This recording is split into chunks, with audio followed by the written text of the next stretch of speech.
Ew. But anyways.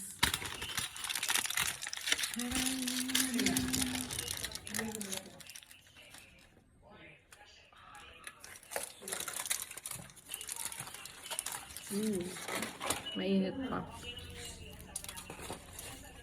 Init. Oh.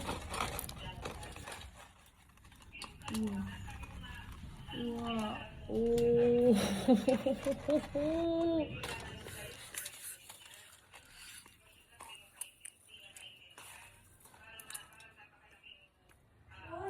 At least, nakapag-guide ko ng 25,000. Hulog-hulugan. Samantalang siya. Alam mo yung offer ko sa kanya, sir, ilang taon na. Kahit sabi ko pa 5,000. Nga nga, isang beses lang naghulog. Sabi ko nga sa'yo. Diyos ko. Pero ngayon nga, nagka-project pa pala siya ng ganyan.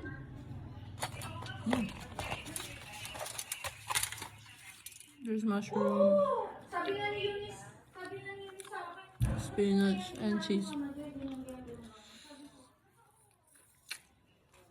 naman kasi, syempre, kasi nga, tinitingnan ko naman ang sitwasyon. Kasi baka mamaya, eto na yung pagkakataon para makabili na sa akin ng utang.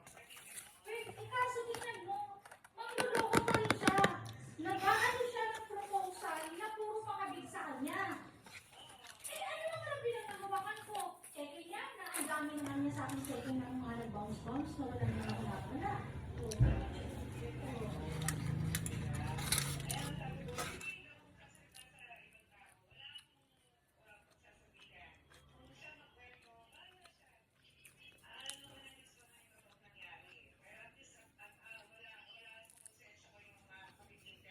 Alam nga niya yung ano, sis. Alam nga niya yung pinost ko sa